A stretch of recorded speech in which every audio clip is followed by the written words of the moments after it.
The Andy Pollin Show. We got to go after this with everything we got, thinking they're going to come with everything they got. I'll start off by saying I'm bored, I'm broke, and I'm back. The Andy Pollin Show on ESPN 630 starts right now. It is a natural reaction now.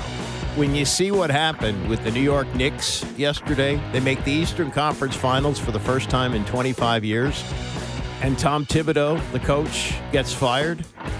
My reaction is, I don't know about yours, but mine is, whew, yeah, we used to have that kind of nonsense going on around here when Dan Snyder owned the football team, but those days are over. Well, James Dolan still owns the New York Knicks, and the craziness continues.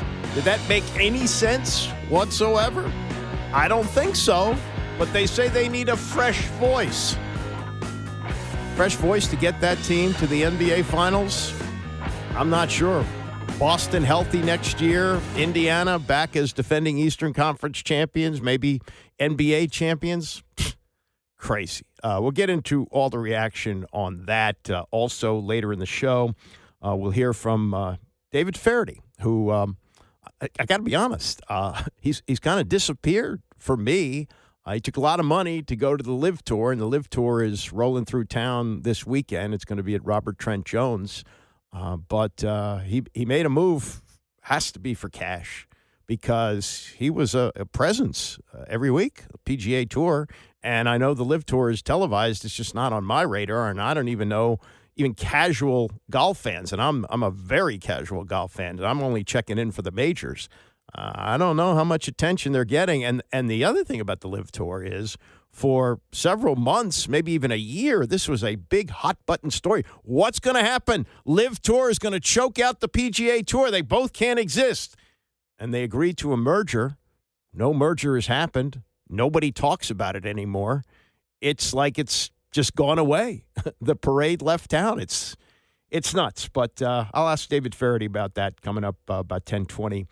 Today. Before I launch into the Tibbs thing, I do want to mention this because this is very important to me, and that is the Pro Football Hall of Fame, which continues to make the egregious mistake of not putting Joe Jacoby in the Hall of Fame. I mean, it's a joke. He was a finalist twice on whatever committee they call it. I think it was at one time All Writers. It's not All Writers now. But the committee that considers players in the 25 years after they retire. And then it goes to a Veterans Committee, and Jake has been a finalist for that as well, not this year. And I don't know if he's ever going to get in. It's really ridiculous. He played on the most famous offensive line ever. He was a 4-time Pro Bowler and a 2-time All-Pro. All-Pro is much bigger than Pro Bowl. And he won 3 Super Bowl championships, played in 4. It just does not make any sense whatsoever. But there is some recognition for someone from the organization, and I think this is well-deserved. Richie Pettibone has been selected for the Paul Zimmerman Award from the Professional Football Writers of America. It's not the Hall of Fame, okay, but it's well-deserved recognition. And the Dr. Z Award, this is a Paul Zimmerman who liked to go deep in the weeds in football, wrote for Sports Illustrated for many, many years. It's given for lifetime achievement as an assistant coach in the NFL. One of the finalists, by the way, was Terry Robisky, who was also, of course, an assistant here and took over for 3 games after Dan Snyder fired Norv Turner with a 7-6 record and a chance to make the playoffs. But that's another story for another time. But Richie actually is borderline as a player for the Hall of Fame, played 14 years in the NFL, 4 times in the Pro Bowl, 48 career interceptions. That's not too bad. He played his last 2 years here in Washington, and the first game he ever played for the Redskins in 1971, he picked off 3 Jim Hart passes in St. Louis. First game he ever played. Intercepted 3 passes. Then moved into coaching after his playing career ended, first with the Oilers as defensive coach, defensive backs coach under Bum Phillips, and then came here to Washington in 1978 to work for Jack Pardee, who was his teammate, both with the Rams and with the Redskins. And then he became the defensive coordinator under Joe Gibbs. And I think if you look at the success of Joe Gibbs, a major part of those 4 Super Bowl teams and the 3 Super Bowl championships is Richie Pettibone. Gibbs left everything up to him for the defense, as he should have, and Richie was tremendous as a defensive coordinator. If they put assistant coaches in the Hall of Fame, he should go into the Hall of Fame. Unfortunately, they don't do that. His 1 year as a head coach didn't work out. They finished 4-12, and he was fired. But he's one of only 3 people to participate in all of Washington's Super Bowl appearances as either a player or a coach, and he was inducted into the Ring of Fame in 2015. So well-deserved for Richie Pettibone, who was just great at these halftime adjustments, and the best one, I thought, was in Super Bowl 17. Now, the 2 touchdowns, one of them was a blown coverage. It just happened. I watched it unfold from the end zone. I saw Mark Murphy pointing frantically, but it was too late. Jimmy Cephalo, who had a much better career in TV than in football, caught a long touchdown pass in a broken coverage. That was 1 touchdown. Fulton Walker scored on a kickoff return, and they got a field goal. That was it. That was their 17 points. Really not the defense's fault. And in the second half, the Miami Dolphins did not complete a pass. Whatever Richie did to shore things up worked. And, of course, the John Riggins run, the 4th down run with the shedding of Don McNeil for the touchdown, remains the greatest play in franchise history. But well-deserved recognition for Richie Pettibone. As for the firing of Thibedeau in New York, Tom Thibedeau takes the Knicks to the Eastern Finals for the first time in 25 years. 5 years as the head coach. They were in the postseason in 2021, made it to the second round in 2023. That was their first playoff series win in a decade, and he's out the door. And this was PTI yesterday with Mike Wilbon off, Frank Isola in, Tony and Frank with the kind of WTF on what happened here. Tibbs led the Knicks to the playoffs in 4 of his 5 seasons at the helm, most recently bowing out to Indiana in the Eastern Conference Finals on Saturday. The team just won 50 games in consecutive seasons for the first time since the 90s. Frank, does this move make sense to you? Well, it doesn't make any sense, except if you cover the Knicks for a long time like I did. I always tell people, remove logic and reason from anything that happens, especially over the last 20 years under the current ownership group here. Tom Thibedeau and the Knicks won 10 playoff games, Tony. In the previous 18 years, they won 7. That's seven playoff wins over 18 years, and they kept moving the goalposts. It was, you have to beat Detroit. All right, you better be competitive against Boston. They beat Boston. Then they lose to Indiana. Everyone's treating Indiana like that's some also-ran team. They were really good since January 1st. So it feels to me like it's a bit of a witch hunt. They wanted Tom Thibedeau out for a long time, whether that's Jim Dolan, whether that's management. But the Knicks are going to go back to doing what they know best, which is losing basketball. When they finally had some stability and continuity and some winning, clearly couldn't handle prosperity. So I found out about this. I got a phone call about 2 hours ago. And I mean, your jaw drops. What? What are you talking about? They just had a really good year, the best year than they've had in a long time.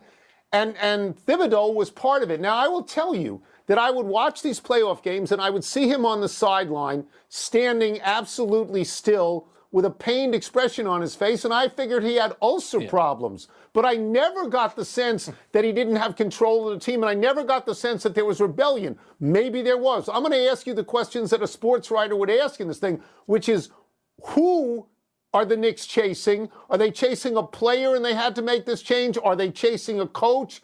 Who is running the Knicks? Is it the owner in this case, or is it the general manager? And what is the aim here? Because Thibedeau did a good job by any objective measure. Yeah, they're all great questions. And, Leon Rose is the president. Leon was once Tom Thibodeau's agent. He's a team president. He was once his agent. There's no way, I can't imagine that Leon Rose wants Tom Thibedeau out. Jalen Brunson said right after they lost Indiana that he had his full support. So that leads me to the owner. Someone got to the owner. The one thing about the Knicks, you get these celebrities that show up at games and they pay crazy tickets. They want to hug the players after games. The Knicks get caught up in all the hoopla. They never get down to the nitty-gritty of what it takes to win. Think about this, Tony. Minnesota has now lost back-to-back years in the Western Conference Finals. Is Chris Finch in trouble? Rick Carlisle got swept last year in the conference finals, blew a game one. Keep that in mind, blew a game one. Was Rick Carlisle in trouble? This is just the way the Knicks do business. How about these numbers? The last 2 years, Tom Thibedeau's won 17 playoff games. Steve Kerr's won 5. Ty Lue's won 5. Eric Spoelstra's won 1. There is no perfect coach out there. He did a good job, but for some reason for them, it wasn't good enough. I'll get you out of here on this, and it's the question anybody would ask to someone who knows about this. Is there someone they have in mind to coach this team, or did they just want to get rid of Thibedeau? I think right now, I don't think there's somebody that they have in mind. But you know what? Round up the usual suspects. What about Jay Wright, who coached a bunch of the players at Villanova? I've been hearing Jason Kidd's name. I don't know how they're going to get him out of Dallas, but there must be somebody out there now. I just think this all transpired in the last 48 hours. But it's shocking in a lot of ways, but it's typical of the way the Knicks do business. None of it ever makes sense. They finally had some stability and continuity, and it's not good enough for them. Two things on that. I've been watching PTI since it started almost 24 years ago. I don't think it's ever taken quite a turn like that, where the two hosts, one transitions into a guest, which is pretty much what happened there. And it's funny, at the end, Tony said what he always says in the last question to a guest, let me get you out of here on this. No, Frank was going to stay for another 25 minutes for the rest of the show. Now, he mentioned Jay Wright, which does make some sense with the Villanova connection with the players. I'll get to some information on that. And another name that I think is going to make a lot of sense for this job. But first, more React. Kendrick Perkins, hours after the news broke that Thibedeau was out on ESPN. It's a damn shame. A damn shame. Tom Thibedeau did not deserve to lose his job. Tom Thibedeau was not the one in Game 1 of the Eastern Conference Finals that smoked the double-digit lead at the crib in the fourth quarter. He was not on the floor to smoke that. That was on the players. Tom Thibedeau wasn't a defensive liability on the floor like Jalen Brunson and Karl Anthony Towns. Karl Anthony Towns, it's not on Tom Thibedeau that you allow Rick Carlisle to put Pascal Siakam on you and guard you in the low block and be successful at it. It is not on Tom Thibedeau that Jalen Brunson, outside of Game 5, was scored on 68% of the time. That's not on coaching. And I think it's bad for the league. It sends a bad message when you got two teams in the NBA Finals right now. That is a perfect example of what it looks like when the general manager in the front office runs the organization and not the player. Yeah, I think this has got James Dolan's fingerprints all over it. Now, here's the reaction of someone close to the organization, technically, I guess, an employee of the organization, and this is where we get into possible conflict of interest. Monica McNutt, who was a terrific basketball player at Georgetown and is a terrific analyst on ESPN. She does both men's and women's, and she's great at it, and she also is part of the Knicks broadcast crew. So this might color her thinking just a little bit, but she was on last night with Scott Van Pelt, and it was, why would the Knicks do this, and what exactly are they looking for here? The organization, the players, the leadership, Leon Rose, there's tremendous respect and gratitude for what Tom Thibedeau helped to build. But ultimately, it just came down to feeling as if they needed a fresh voice in order to get them over the hump, with the goal being a championship. And I will say this in terms of watching the basketball play out in the Eastern Conference Finals.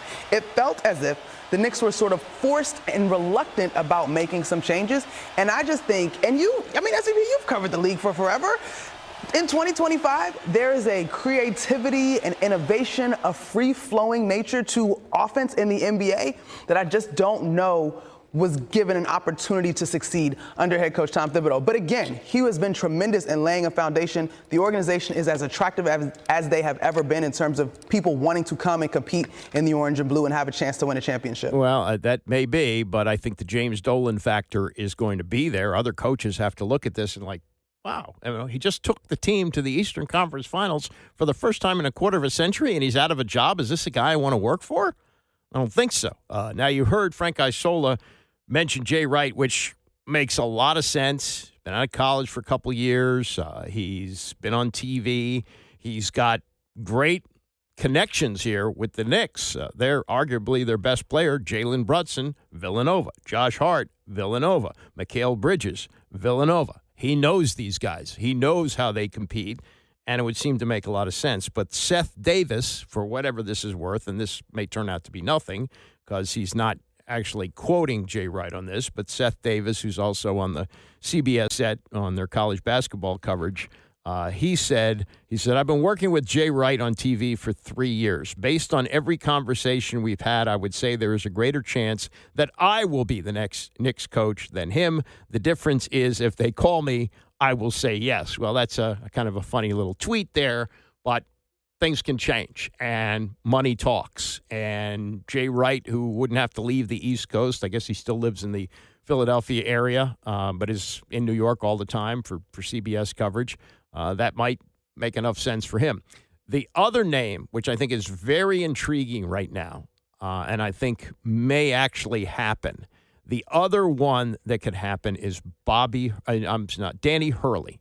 Danny Hurley makes an awful lot of sense because Danny Hurley did turn down the Lakers last year to come back and try and three-peat at UConn, and they didn't do it, and maybe it just is time. You know, you kind of wear out your welcome after a while. There's not going to be a three-peat. There's no chance for a four-peat this year.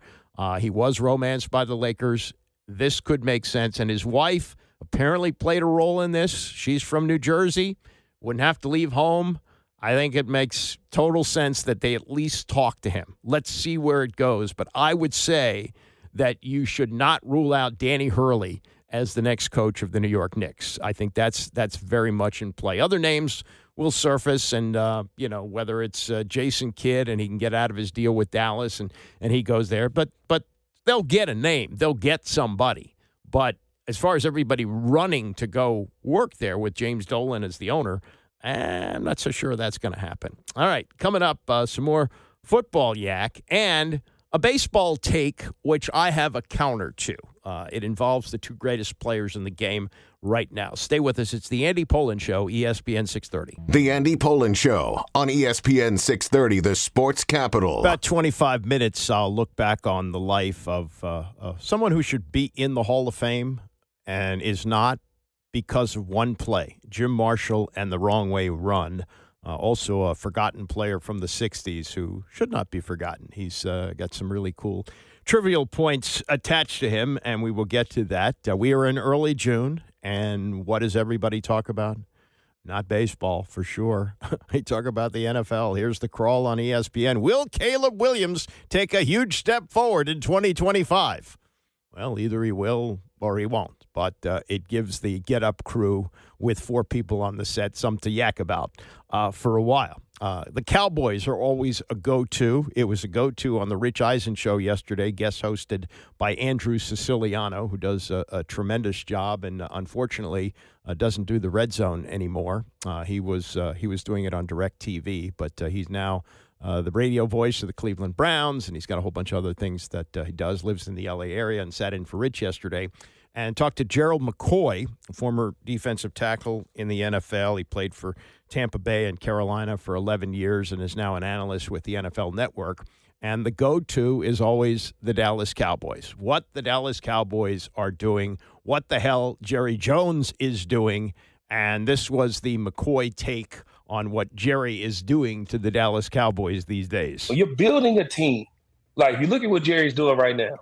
Jerry's formula when he won was he had the best offensive line in all of football. He had a dominant offensive line, and he put pieces around it, okay? That worked in that era, all right? You go get a pass rusher, you go get a lockdown corner, and we win. You get a quarterback, get you some receivers I can throw to, but the main thing on our offense is our offensive line. This is the formula Jerry believes is what's working and how they win. If you go look at when Tony Romo was winning, when DeMarco Murray was the running back, they had the best offensive line in the league, or top two. DeMarco Murray, Offensive Player of the Year, had Tony Romo, had Dez Bryant, had guys they could play on both sides of the ball. Okay, now you fast forward, when Dak comes in, takes Tony Romo's spot, you got Zeke, you got a running back. Boom, got the best offensive line in the league, at least top two. Got us a decent quarterback. We got our guys on the other end. We're winning. We just can't get over the hump. Look at what he's doing right now. He's trying to get back to that mode. Why is he drafting all these offensive linemen? Because I believe that the way we win the Dallas Cowboys is we have to have a dominant offensive line, got to get a couple receivers. We got our pass rush on the other end. Hopefully, he gets paid. We got our lockdown corner on the other end. So this is our formula. This is Jerry's formula. Here's where the Cowboys make a mistake. Jerry picks his formula. He is not building a team to beat the people that are winning. When you go build a team, the goal is to win. And in order to win, you have to beat the people who are winning. Who just won? The Philadelphia Eagles. You got to beat them first. Okay, let's say you beat them. You got to figure out, how do I beat Buffalo? How do I beat Kansas City? Jerry is building what he believes is the formula that worked way then. You have to build a formula that beats the teams that are playing now. The game has completely changed, Jerry. It's not the same. The game has evolved. Yes, it's the NFL, but football has evolved. You have to evolve with the times. I understand you want to build your offensive line, you want to do it this way, but he has to build a team that's built around beating the people who are winning now. And I, looking back, believe that Jerry believes in his formula, but I don't know if he's necessarily looking at the formula that works to beat the people who are right now. He has to beat the teams that are current. Who's winning right now? Forget what the formula worked then, or I might think it might work. No, I need to build this team to beat Philadelphia Eagles. I need to build this team to beat the Washington Commanders. I need to build this team to beat the Kansas City Chiefs, the Buffalo Bills, the Baltimore Ravens.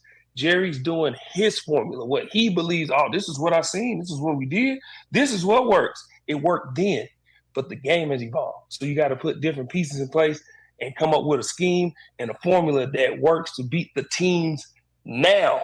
We need to build to beat these teams, not just build, this is the formula to build a winning team. Yeah, that's cool. But what do we need to beat them? And I think that's where the Cowboys always run into a mistake. So I know that was long-winded, but I don't believe that anybody's ever said that. I totally get it. We find out if they can beat the Eagles week 1, they get the Eagles on the Thursday night opener. Here's Philadelphia. Yeah, that don't matter. You got to do it in the playoffs. No, I understand that. We've seen it over and over. I've said it 100 times. Like, I don't care what the Cowboys do in September or October, November, maybe December. Call me in January. And Dak said the same thing last year. He said it during training camp. He basically said January is all that matters, and I'm paraphrasing here, because you know it, I know it, he knows it, everyone else knows it, because during that answer, Gerald, I did look it up. I Googled your birthday. When they last won the Super Bowl, it was 1 month before your 8th birthday. You turned 8 1 month after they last won the Super Bowl. Yeah, it's been a while. Yeah, been a long time. A couple of points here. One, Jerry has fired a number of coaches. The one firing he hasn't made is general manager. Jerry is the general manager. And that's a problem on a number of fronts, including the fact that he is now in his 80s. And, even if you were a Hall of Fame general manager like a Ron Wolf, he's not working in his 80s. Bill Polian, not working in his 80s. Jerry, who, gets credit sort of for being the general manager last time they won the Super Bowl, but those teams were built by Jimmy Johnson. And as Jerry said drunkenly one night, I got 500 other guys who can coach my team. Well, he found one of those 500 other guys, Barry Switzer, who was a disaster as a head coach once all the talent kind of got away from the Cowboys and some of the moves that Jerry made to bring in Dion and mortgage the future for that. So, really, he was never a successful general manager, and now he's trying to be a successful general manager with a formula that worked a long time ago, built by Jimmy Johnson, who did assemble that great offensive line and did really draft smartly and made moves and maneuvered the roster from a 1-15 team into a dynasty in a matter of just a few years. But the age thing is definitely a factor, whether you've been a Hall of Fame general manager or not, and Jerry is not a Hall of Fame general manager. He's in the Hall of Fame, I'm not even sure why, but he's in the Hall of Fame as an owner. And that's the only reason that he's there, and he's raised revenue for all the teams. That certainly was helpful. He's the one that showed them the way in negotiating contracts for things like Pepsi and Nike and all the other sponsorship deals that he was able to make. He's a great businessman, but he's a terrible general manager. And when you look at someone who comes back like Joe Gibbs did, as great as Joe Gibbs was the first time around, and Still, under the circumstances here with Dan Snyder as the owner, about as good as he possibly could have been in his second go-round, made the playoffs twice. No other Dan Snyder coach did that. But when he came back after being out for 12 years, he brought back an offense from the 80s. They didn't run shotgun until the second year. They were trying to run an offense that had become obsolete in the NFL. And fortunately, he was able to recognize that. By the second year, they were running shotgun. They were doing a little different things and at least scoring some points. But the run-based offense that he had to chew up the clock and let the defense win the game, that was changing. It was changing in a big way. And I'm not so sure he really ever got his arms around the current NFL or the NFL that he operated in when he returned from 2004 through 2007, those 4 years. So, Jerry trying to recreate what he did 30 years ago, forget about it. Not going to happen. A little baseball here. Levi Weaver covers baseball for The Athletic. He was also with Andrew Siciliano on the Rich Eisen show yesterday. And they got into something of, I think, a romantic notion, which I'm going to rebut a little bit here. They were talking about the weekend series between the Yankees and the Dodgers, where you have, without question, the two best players in baseball, and Aaron Judge and Shohei Ohtani going head-to-head. And Weaver, who looks like he's maybe in his 30s, maybe 40s, got into this romanticism about the two best players going head-to-head. I remember being a little kid, and when I really first got into baseball, and you start to realize the history of the game, and I was like, man, what must it have been like to be alive when Mickey Mantle and Willie Mays were both playing this game at the same time? That had to have just been the apex of baseball fandom. Like, nothing against Cal Ripken Jr. and Darryl Strawberry, but like, if I could have just seen Mantle and Mays at the same time, I don't worry. I don't wonder about that anymore, because now I'm watching Aaron Judge and Shohei Ohtani, and I'm like, these are two of the greatest stars in the history of the sport, and they're playing at the same time, and we get to watch them play against each other on Friday nights. They did something that nobody has ever done before, which was the two reigning MVPs both hit a home run in the first inning of the same game. Baseball's been around since 18 forever. Never happened before. And we didn't have, interleague play for a lot of years. So, it's the first time since 1997, which isn't quite as impressive, but it's still like watching these two guys play at the same time. It breaks my brain. I feel very fortunate to not just write about baseball, but to be able to watch baseball at this point in history. I think it's a great time to be a baseball fan. Yeah. And you and I are kind of close to the same age. I'm older, but I feel the same way. When I was a kid, I used to go through the baseball encyclopedia every night, listening to a game on the radio every night before extra innings, and I would go through and look at some of these ridiculous numbers from days gone by. And this was the era where nobody was hitting 50, like Cecil Fielder hit 50, and that was like oh my God, like you would gather your friends after school to talk about Cecil Fielder's home run at Tiger Stadium. And nobody's now, done this since George Foster. Exactly. and Dad, tell me about George Foster. Well, he really wasn't that good, but he hit 50. Okay, right. And now you have these two guys, and they're not the only two guys in baseball, clearly, but if it just hit me watching the series over the weekend, like if we could get Yankees, Dodgers, and I know the average baseball fan, like you have your favorite team and there are other teams, not the Yankees and the Dodgers. And to be quite frank, as a Guardians fan, having gone to all three games of the ALCS last year in Cleveland, by the time it got to Yankees and Dodgers, I was so done with it, I didn't want to watch anymore, right? I'm over the Yankees. I was sitting there in the first row when Juan Soto hit the home run. I'm still bitter. And like, I didn't want to watch. But then watching this on Friday, you're like, baseball ratings would be through the roof if you could get like this mid-season product into people's veins more frequently. Yeah, I mean, yes. And from the standpoint of somebody whose job relies on people caring about baseball, right? Like I write a national baseball newsletter. We're going to get more opens when it's Yankees Dodgers. The flip side of that is that I grew up as a Rangers fan, and I remember when the Sunday night baseball game of the week every week was Yankees Red Sox. I'm like, yeah, I get it. Like I know Pedro Martinez hates Don Zimmer. Got it. I've seen that clip 5,000 times. I would love to see a World Series that's like Mariners Brewers. Like that would light up my little baseball heart. You're right, though. If the point is to get in more casual fans, you're not going to get, your best friend's sister into baseball by being like, so this is Bryce Terang. He's not that great, but he's really fast and he's super good at defense. And she's sitting there with the alien, and they're like, what's a Gold Glove? What's a Silver Slugger? This man is not making any sense to either of us. The alien's dating your friend's sister now. That was quite a tangent. To your point, I want to see the weird teams play each other.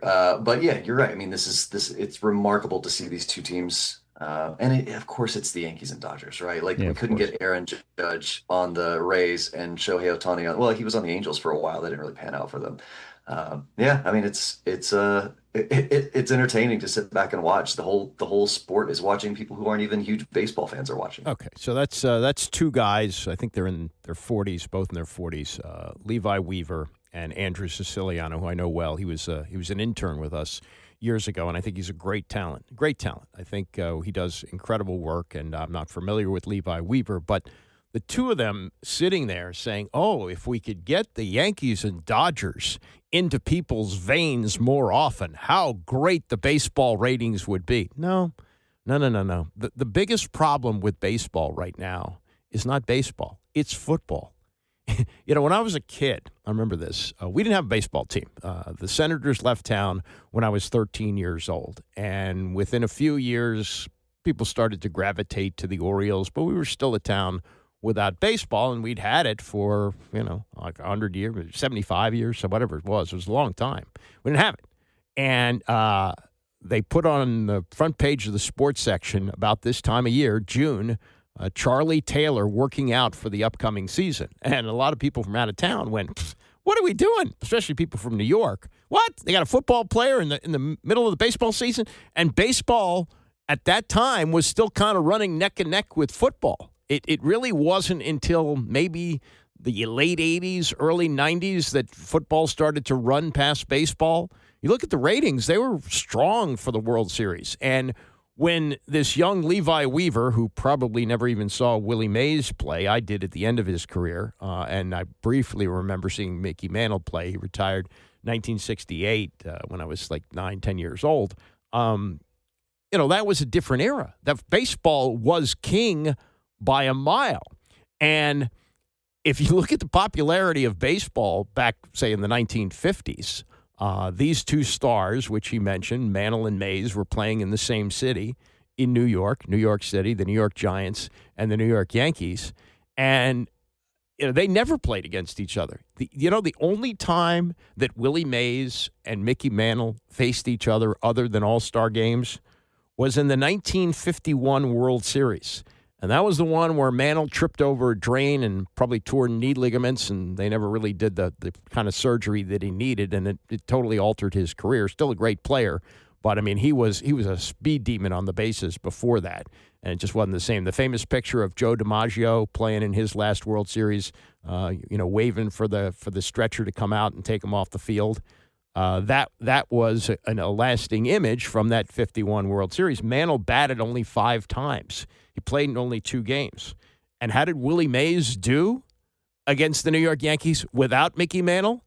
Well, his Giants lost in 6 games, and Mays had 4 hits and 22 at-bats for a 182 batting average and had just 4 hits, 1 run batted in. So he was bad. Mantle got hurt, and that was the head-to-head matchup. And do people get to talk about these days who are old enough to say, oh, man, I remember when Mickey Mantle faced Willie Mays? Yeah, the Yankees won. Mantle wasn't a factor. And Mays, as great a player as he was, and he was in his rookie year, he wasn't good enough to lead the Giants to a win over the Yankees without Mickey Mantle. So we can sit here and wax poetic about, the old days when the stars faced each other. No, they never really faced each other except for that World Series. And when you have these two guys facing each other, yeah, it's a decent deal for baseball. But you know what they're talking about? They're talking about Dak Prescott and what kind of year he's going to have. Is Caleb Williams going to bounce back after getting sacked 68 times for the Chicago Bears? And what kind of year is Jaden Daniels going to have? That's what the conversation is in the midst of the baseball season. This should be prime time for baseball. Football doesn't start for another 3 months. but this is what we talk about. So as much as you want to say, oh, yeah, if Judge and Ohtani faced each other on a regular basis, how great the ratings would be. No. It's just where baseball is right now, and it's profitable. And nobody's saying franchises are going out of business. Remember this when the Nationals were going to move here, when the Expos were coming to town in 2004, and there was conversation about folding up teams, and Carl Pohlad, the owner of the Minnesota Twins, volunteered the Twins for what they called retraction. Like they were saying, oh, we're going to fold up the Expos rather than move them. That was realistic at the time. Nobody talks about that anymore. They're making money. But as far as the game being the American pastime, that ship has sailed a long time ago. Football coming up. Jim Marshall has passed away, as well as Steve Wright. Who's Steve Wright? I'll tell you next. It's the Andy Pollin Show, ESPN 630. The Andy Pollin Show on ESPN 630, the sports capital. You have probably heard by now about the death of Jim Marshall, part of the famed Purple People Eaters of the Minnesota Vikings of the 1960s and the 1970s. Two of his teammates are in the Hall of Fame and should be, Alan Page and Carl Eller, and Jim Marshall should be there right with them. Spent 19 of his 20 years playing with the Vikings, never missed a game, and had what they determined to be 130 sacks over the course of his career. He's got Hall of Fame credentials. Unfortunately, he's not in because of one play that we will get to. But also passing away, either yesterday or the day before, they passed away about the same time, and I guess at one point played against each other. I'm sure played against each other because they were in the same division.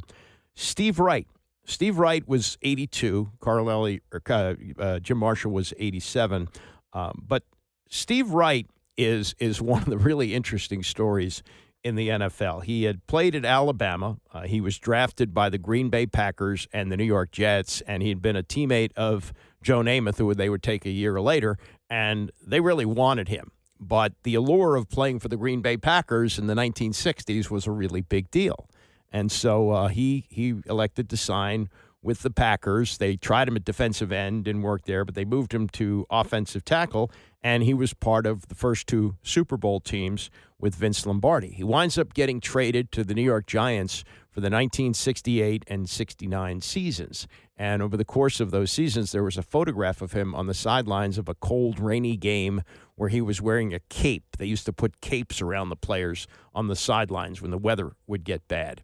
And that was an iconic picture that was taken, and they used that picture to design the statue for what they called the NFL Man of the Year. And they started to give that out in 1969. And when Walter Payton died in 1999, they changed it to the Walter Payton Man of the Year Award. But the model for that was a photo of Steve Wright.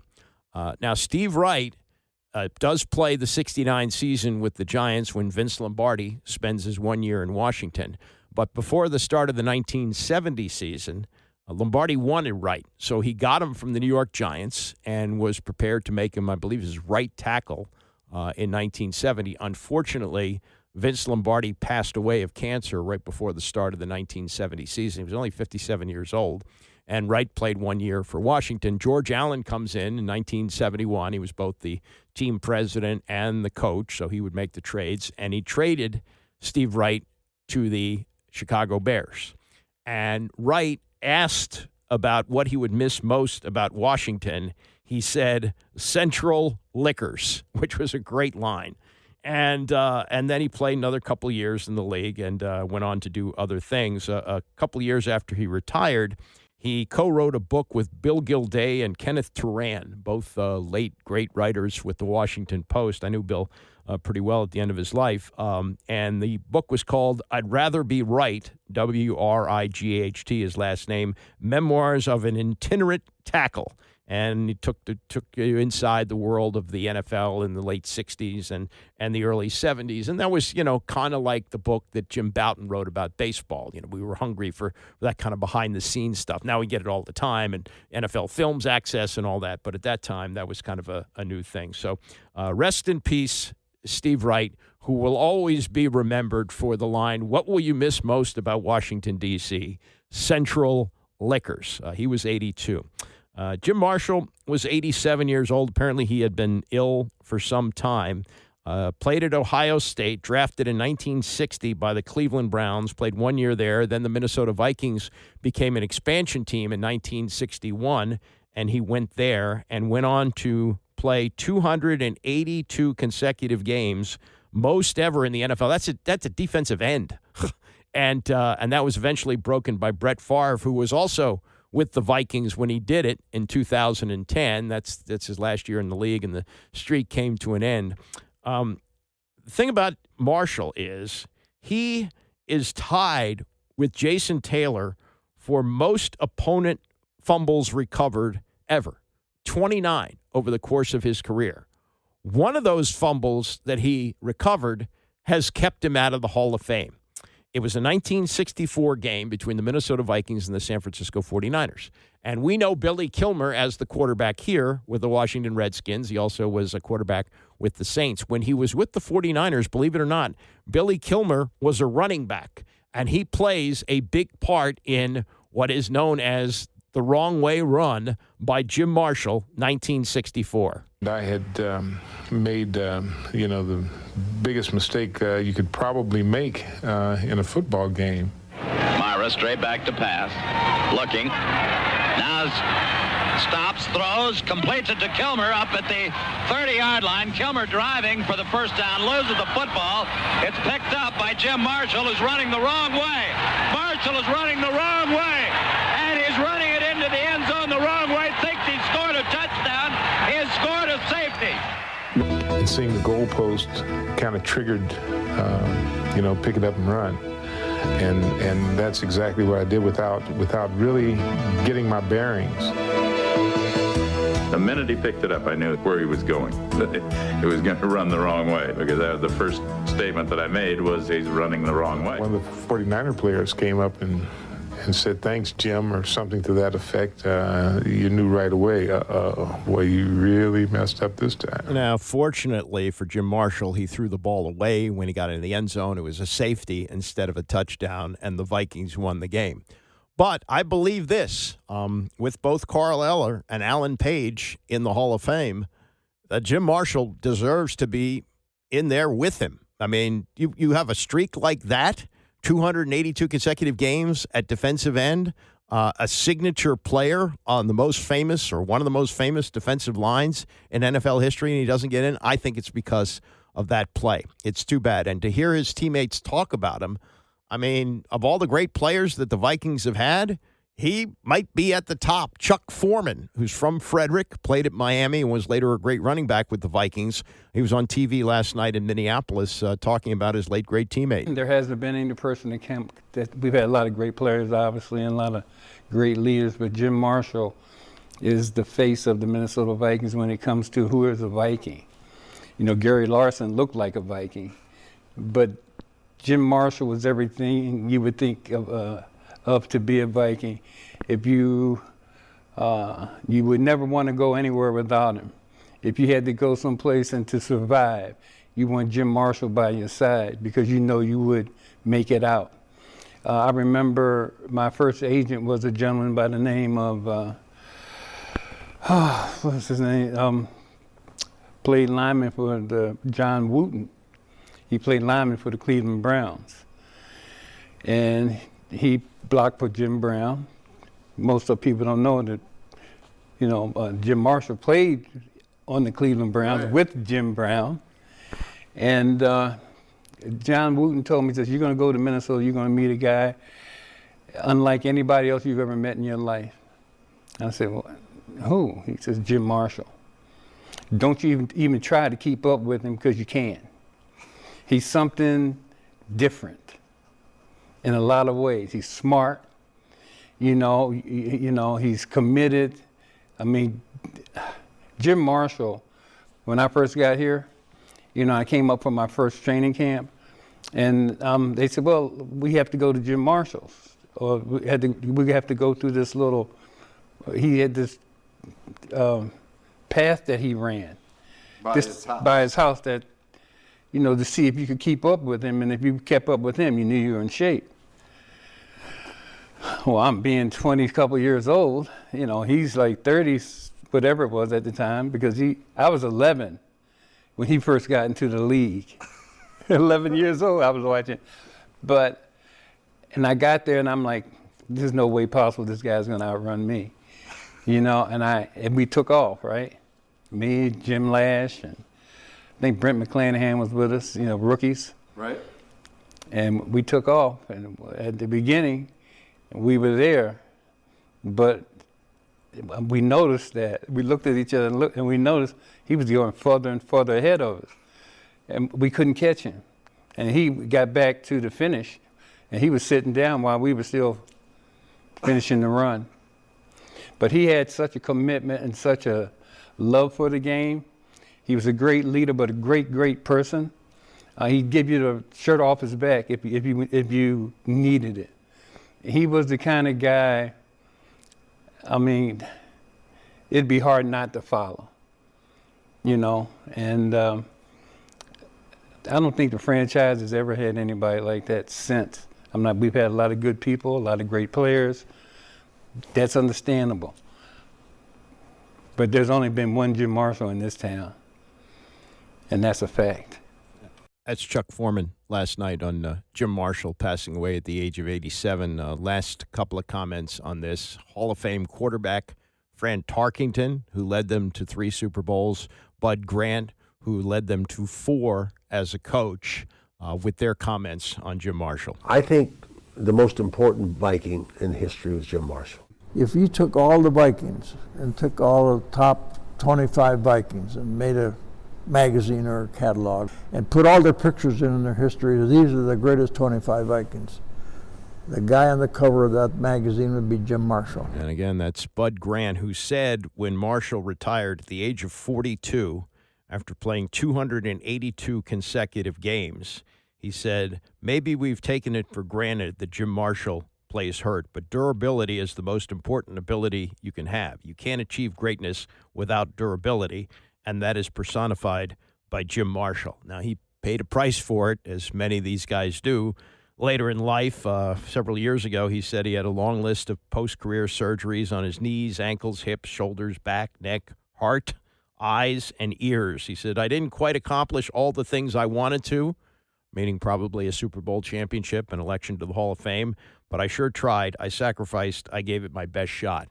I would have liked to have seen him make the Hall of Fame while he was alive. That's not going to happen. I wonder if this will now give renewed enthusiasm for that, and maybe, I guess the voting has already been done for this year, but maybe next year he gets considered. And while my friend Joe Jacoby is still alive, I'd like to see him get in the Hall of Fame as well. It's too late for Jim Marshall. I hope it happens before it's too late for Joe Jacoby. That's what I would say about that. But when you think of the Minnesota Vikings, and I remember as a kid watching them on TV long before they played in an indoor stadium. They played at Old Metropolitan Stadium where the Minnesota Twins played, and they would have home playoff games in the month of December and January. And you see Bud Grant standing on the sidelines in a sweatshirt, the players in short sleeves, and Bud wouldn't allow any heaters on the sidelines. And they were taking apart teams like the LA Rams, who were coming in from, where the palm trees grow.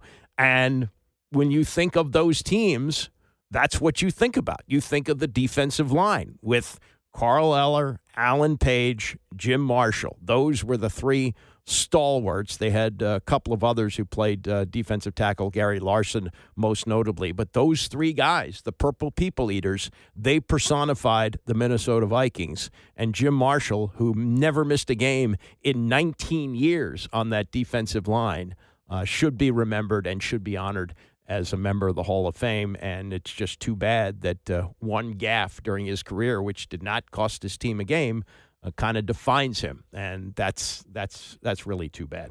Coming up, we'll talk to David Feherty. He's part of the TV coverage for the Live Tour, which makes a stop at Robert Trent Jones this weekend. We'll get to that and more as we continue. It's the Andy Pollin Show, ESPN 630. The Andy Pollin Show on ESPN 630, the sports capital. We have the Live Tour coming through town this weekend. It'll be at Robert Trent Jones, and that is a site where they've had many major events over the years. It is a beautiful club out in Gainesville.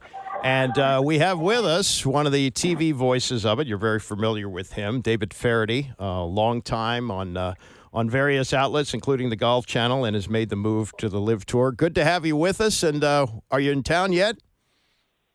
Yeah, I got in last night, Andy.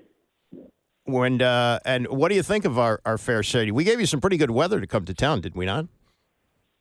Yeah, I live in Dallas, and it's starting to get nasty there, so this is pleasant. Absolutely. A beautiful area and a beautiful golf course.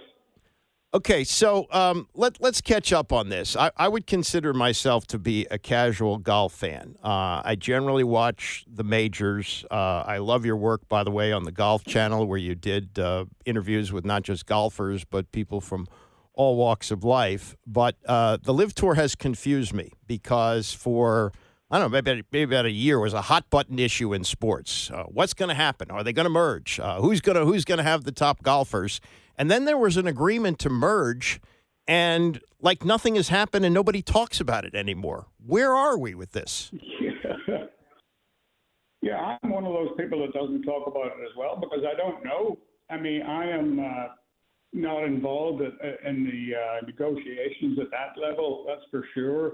But I know there are people still working away at it and behind the scenes. So hopefully we'll have some movement in the coming season. Do you feel that it needs to happen? Because we see all the top live golfers in the majors anyway. Does there seem to be a demand for a merger to happen? Yeah, I think, at least I hope it sort of evolves in the way that tennis has over the years, where the best players in the world play where they want. They've got the four majors there, they all compete in those. And then, there are various tournaments around the world in different, different federations, different leagues, if you like. Our league is just it's a different product, and with the team aspect to it, it makes it difficult to emerge, I think completely. But, if we get to the stage where our top players, can play wherever they want, I think that'll be good enough. We're talking to David Feherty. He's part of the TV coverage for the Live Tour, which comes to Robert Trent Jones this weekend. It'll be Friday noon to 2 on the Fox Sports app, and then 2 to 5 on Fox. Saturday 1 to 6 on Fox Business, and then Sunday 10 to 3 on FS1. It is 3 days, and that was part of the controversy about this. It's not 4 rounds. Yet, you look at a guy like Phil Mickelson, who's in his 50s and is competing very well on the Live Tour. I mean, could this be kind of like a stop between the PGA and the Seniors Tour in that, you don't play 4, but you play 3 rounds? Well, I think it's just an effort to make the game a little more fast-paced, Mm-hmm. To put a little more energy into it rather than a stopgap. For anything, it's a giant party where a golf tournament broke out, and it really is. For those that are thinking about coming, come in an Uber. Otherwise, you could leave in a wheelbarrow. That's have you suggested that as a marketing slogan? Come in an Uber, leave in a wheelbarrow. But it's not a bad idea. Yeah. Somebody's in the room. Who's that? We got one of your grandchildren? Well, it's the rest of the crew who's just arrived, and they're not quiet by any stretch of the imagination. No question about it. What have you found in feedback from the golfers who play on the Live Tour? Obviously, let's be honest. A lot of them went for the money. The money was incredible. But what have you found about the way that they find playing on the Live Tour versus when they get to the majors? Yeah, I think it's the team aspect really that sort of jumped out at a lot of people. It's become kind of tribal over the last couple of years. We've got the Spanish team. We've got a South American team. We've got South Africans, Australians, British, other Europeans. It's And it's got kind of tribal, especially when we visit these countries. We're a global league. We play all over the world. I think we've been in 8 countries so far this year. Mm-hmm. We play on 4 continents. It's really been an eye opener for these players, playing around the world. Yeah, and also, you mentioned the team scoring. I was looking at the individual scoring, and to be honest, I'm not that familiar with Joaquin Neiman, but I am with the next 3 guys, Bryson DeChambeau, John Rahm, and Sergio Garcia. Explain how the individual scoring works versus the team scoring. Well, the individual is just a 3-round straight stroke play, but the team is all 4 scores to count. So you can get a guy, that is playing, not so good, is not really in contention in the individual, but his score is vital when it comes to the team. Even if he's way out of it, come Sunday, his score is really going to count. So it keeps all the players, involved all of the time, and that's one of the beauties of the team aspect. Mm-hmm. And also the number of events. You say 8. What's the general schedule for LIV? How many weeks a year do you play? We play 14, and roughly we play 7 in the continental U.S. and maybe 7 around the world, or 8 and 6. Somewhere in that bandwidth. And so that is also attractive to the players, I would think, that you're not playing as often? Yeah, it is. But again, talking about merging and all the rest, it leaves plenty of time, for these players to play elsewhere, should they be allowed to eventually. It's very attractive when it comes to that. And we're out of it, before football starts. Mm-hmm. So from a TV standpoint, we're now, on the Fox network, and that's made a big difference. You're also playing this week, obviously Eastern time, playing here in Gainesville, Virginia. When you play overseas, because the TV set is on all the time for people. So I mean, if you've got your tournament going on at 7:00 in the morning before football starts, maybe you got an audience there. Yeah, that's right. And we have a world feed, and of course, we've got commercial breaks in the U.S. But it means for the broadcast team, there's no commercial breaks. We're just a 6-hour show. Well, 6 hours is 6 hours. Yeah, that's right. No, you say no. Yeah, obviously no commercial breaks, but you do go to commercial, so you have that as well. You got any great stories over your past couple of years? Things that people don't necessarily know about that happened on the LIV Tour? Off the top of my head, I mean, coming back to RTJ is kind of, one of the very first tournaments that I did for CBS was I think it was 96, the President's Cup here. Oh, yeah. And the golf course was a lot newer then. I haven't had the chance to go out and see it yet this morning. But, I'm just looking forward to getting back out there and getting familiar with it. Arnold Palmer was the captain of the U.S. team back then, in 96. So it was a special event. I'm expecting another one, coming up. Okay. And, so let me ask you this before I let you go, because there was great controversy when you left CBS to go to the LIV Tour. Have you felt that you've been ostracized to some extent by some of the traditionalists from the PGA Tour? I think initially, there was some feeling like that, but over the last couple of seasons, that has dissipated. And I think we're back to normal when it comes to that kind of thing. Okay, so your buddies are still patting you on the back, right? Well, I'm not persona non grata. There you Let's go. put it that way. Yeah, well, I do miss your work on the Golf Channel. I hope you get back to doing some of that.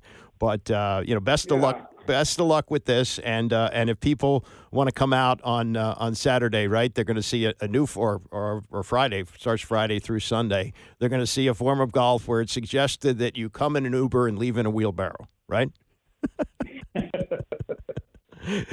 Yeah. Good to talk to you, David. Thank you very much, and enjoy the weekend here. That's David Feherty, who I think is one of the great people on TV. And as I say, it's been an odd situation in that this tour exists. It was a raging controversy, so much so that when Phil Mickelson went to the Live Tour, people were so angry about it that he skipped the major. It may have been the U.S. Open. And now things have just calmed down to the point where, okay, the Live Tour exists. Their top players go play in the majors. And the PGA players don't seem to have a big issue with them. Everybody seems to have gotten rich off of this. There's a merger agreement, which was made, I think, well over a year ago, and nothing has happened. It's really crazy. But if you want to go out there, it's this weekend, great place. If you've ever been out to Robert Trent Jones, 7,300 feet, par 71, prize money, and that's got a lot to do with the Live Tour, $20 million. The winner walks away with $4 million, and you will see some of the top players like DeChambeau and in this event. John Rahm and Dustin Johnson will also be in this before he heads off to the U.S. Open at Oakmont, where he won in 2016. So is what it is. All right, coming up, got some other odds and ends to finish up with. Plus, we're due to talk to the Orioles AAA manager, Tim Fredericks, who has a team that's in Norfolk. I think I pronounced that correctly, or Norfolk. We'll find out for sure and hear about the Orioles as we continue. It's the Andy Pollin Show, ESPN 630.